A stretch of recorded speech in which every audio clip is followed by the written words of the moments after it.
Hey everyone, and welcome to another meeting of the Tropical Rum Society. As always, I'm Matt, and today it is a really hot day, so this brand new black shirt that I've got on was a really bad choice. But because it's such a hot day, it is giving very strong tropical vibes, which is absolutely perfect for tasting some rum. Today we're going to be looking at a liquor out of Western Australia, and it's technically not actually a rum. On the bottom here it says that it's an unaged spirit because it hasn't been aged in barrels for 2 years. So if I mess up and accidentally call it a rum throughout the video, just know it's actually an unaged spirit.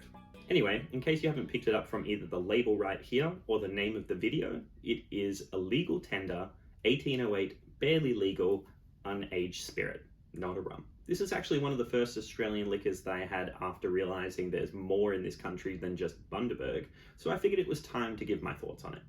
So settle in and let's set sail with a legal tender. So despite being from Western Australia, a legal tender gets its name from a 200-year-old order from the Governor of New South Wales, William Bligh.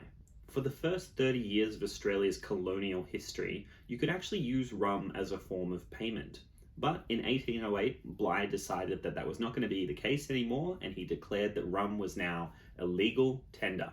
2 centuries later, and we are in the middle of a rum renaissance here in Australia, so the owners decided that it was a fitting tribute to those early associations with rum.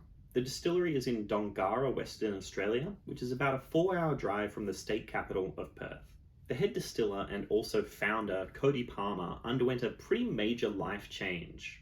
He used to be an instrumentation electrician for Rio Tinto before starting up the distillery. So he went from working for one of the largest mining companies in the world in his 20s to now creating his own small batch distillery produced rums. The distillery has a 1,200 litre still, and at the time of me going and looking it up, it said that they could produce about 3,000 bottles a month, so it's still a pretty small operation. Now, this 1808 barely legal most likely gets its name from what I brought up at the beginning of the video. This is an unaged spirit and not a rum, and nowhere on this label does it say that it's a rum, but it is produced by a rum company, so in people's minds they're definitely going to kind of associate it with rum, which I think is where that barely legal name comes from. Just a little bit of a playful nod to the fact that people are going to probably think this is a rum and call it a rum. I've almost called it a rum multiple times throughout this video, so I think that's where that name comes from. And it's quite fun. I like it. Nice little bit of a playfulness there. The spirit itself is double distilled and bottled at 40% ABV and is apparently made from dark brown cane sugar. This is apparently also the base spirit for all of Legal Tender's other products, so we might have to do a bit of a comparison in the future and see if we put them side by side what the effects of a few years in the barrel are. Taking a look at the bottle now, we can see that it's a pretty standard shape. There's nothing really too much to say about it other than the fact that it doesn't have a cork, it's got a screw top. So it's very much a stock standard kind of bottle here. The label on the other hand is a lot more fun. It's got a strange sort of color to it, sort of like a metallic, pinkish, rose goldy sort of color on a black that's not fully black, and everything's a little bit reflective. So if you don't catch it in quite the right light, it is very hard to see.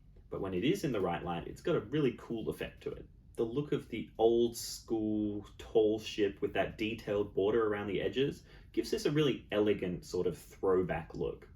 The text on the back is very descriptive and detailed, though again, it's not really the easiest to read with that metallic label unless you get it in the right light.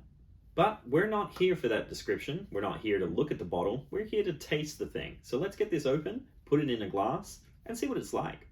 So we'll spin that off there. Grab our little tasting glass, and as you can see, it's very clear, very transparent. Let's not overdo it while I'm talking. It's almost like water in the glass, like it's very clear, very transparent, but it definitely does not smell like it, even just from this far away. The nose on this one is what I would describe as unrefined. It's not rough, like it's not burning or singeing my nostrils and doesn't make me want to pull away immediately, but there's definitely some funkiness and like a sulfur kind of vibe to it as well. So after a few smells, it does become a little bit more, I guess after a few smells you know what to expect a little bit more. Doesn't quite catch you off guard as much. Other than those couple of notes, there's not too much else that I can pick out of this, even after smelling it a few times, so let's get straight to sipping it, see what it tastes like. So in tasting this, I would probably give a very similar note as the smell. It's unrefined, but it's not rough. There's definitely a feeling of alcohol that you get in your throat and your chest, but it's more of a warming sensation than a burning one. And there's definitely a lack of flavor. Like, it's very much one taste that you're getting out of this, and it's not really very complex throughout. The taste is also very brief. Like, it doesn't really linger in your mouth. It kind of fades away pretty quickly, and then it's almost like you can't tell that you've had a sip at all. There's still a bit of that strange funkiness in here as well, almost a little bit like a ripe banana, but even with that, there's not a huge amount. And considering this is an unaged spirit, it definitely could have been worse. Like, this is very smooth, very easy to drink for something that's unaged. Like, going into this, I was expecting this to be almost like a paint thinner, like just absolutely tear through my mouth and hit me with alcohol and have like a whole bunch of volatility and strangeness to it. But strangely, it's a lot less impactful than I thought it would be. Overall, there's not a huge amount that I would say about this rum, considering it just kind of disappears so quickly.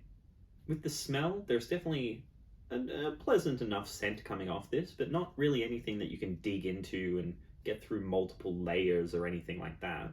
The experience of sipping it is nice enough, like it gives you some warmth of alcohol and you definitely know that you're drinking something alcoholic, but there's not really much complexity or flavor, and at least not enough to be kind of noteworthy and worth sipping on for a while.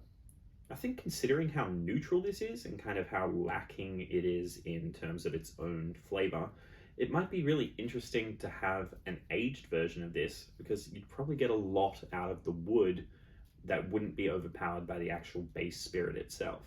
So definitely after tasting this, I want to go and get my hands on some of their aged products and see what those are like.